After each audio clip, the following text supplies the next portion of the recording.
You're watching South Asia Newsline, and here are the top stories we are tracking for you on Tuesday, the 5th of August. India and Philippines hold talks amid first joint naval drill in South China Sea. India rejects Trump's tariff threat, cites Western hypocrisy on Russian trade. And Pakistan denies Zelenskyy's claims of its nationals fighting in Ukraine.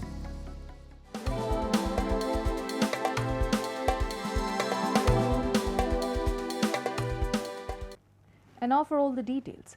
India's Prime Minister Narendra Modi on Tuesday held delegation-level talks with visiting Philippines President Ferdinand Marcos Jr., who is on a 5-day state visit to India. The leaders reviewed bilateral ties, focusing on trade, investment, maritime cooperation, agriculture, healthcare, pharmaceuticals and digital technologies. As a gesture of goodwill, Modi announced free e-visa access for Philippines tourists. Addressing the media, Modi called the two nations friends by choice and partners by destiny, noting their civilizational ties despite relatively recent diplomatic relations. He said India would enhance development cooperation, including increasing quick impact projects.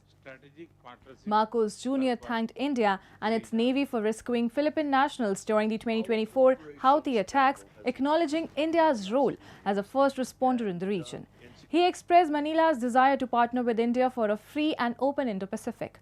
Ties between the two nations, established in 1949, have gained momentum in recent years. A key milestone came in 2022 when the Philippines became the first foreign buyer of India's BrahMos missile system in a $375 million deal, boosting India's defense export ambitions and Manila's coastal security. हमारे diplomatic संबंध भले ही नए हैं, लेकिन हमारी सभ्यताओं के संपर्क बहुत प्राचीन काल से है।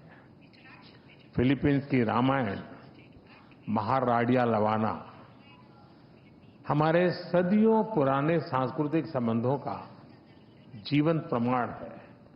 While the Philippine President was in New Delhi, India and the Philippines conducted their first joint naval exercises in the South China Sea within Manila's exclusive economic zone. The waterway is a strategic shipping route where $3 trillion of annual shipborne commerce takes place. The two-day drills were proposed after a March meeting between military chiefs of both the nations. Reacting to the joint exercise, China accused the Philippines of drawing in outside countries to organize joint patrols that it said undermine regional peace and stability. China's foreign ministry said territorial disputes should be resolved by those directly involved without any third-party intervention.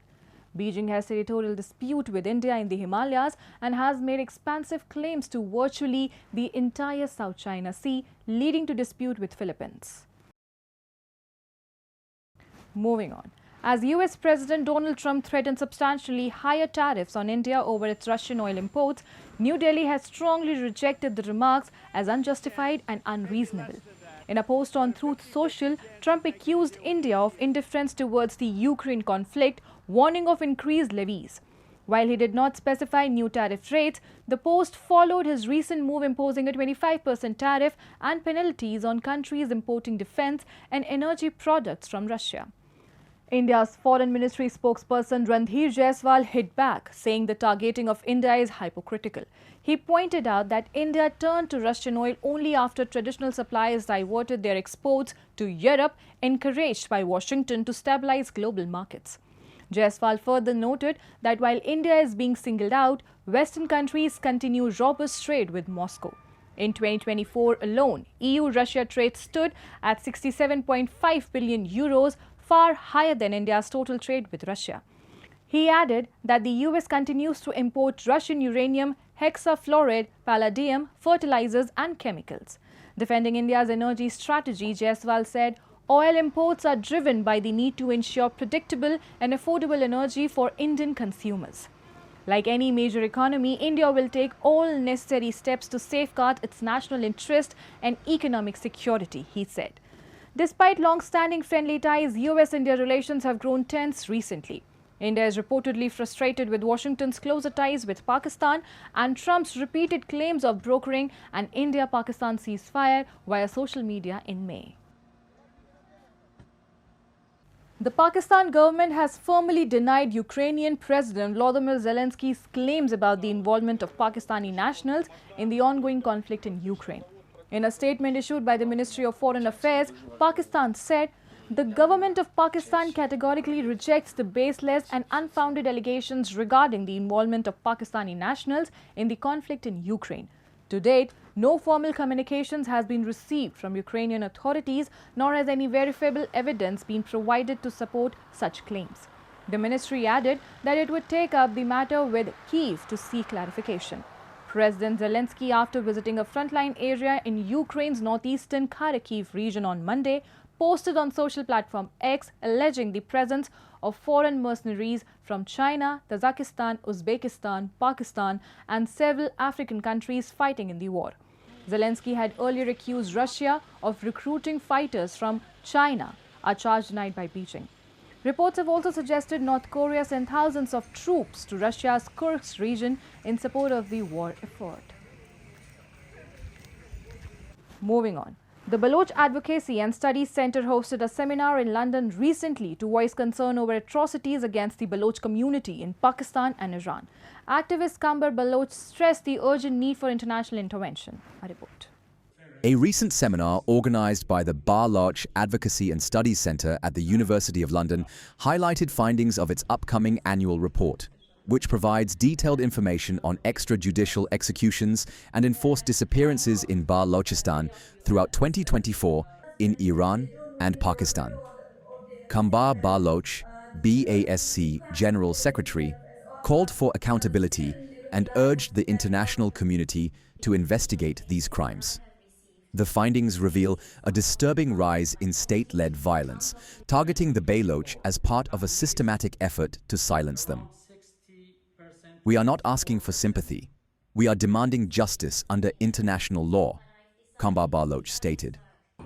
The seminar featured detailed presentations prepared by BASC's research department, focusing on extrajudicial executions and enforced disappearances of Baloch individuals throughout 2024. The findings were drawn from our annual reports that we intend to publish later this month.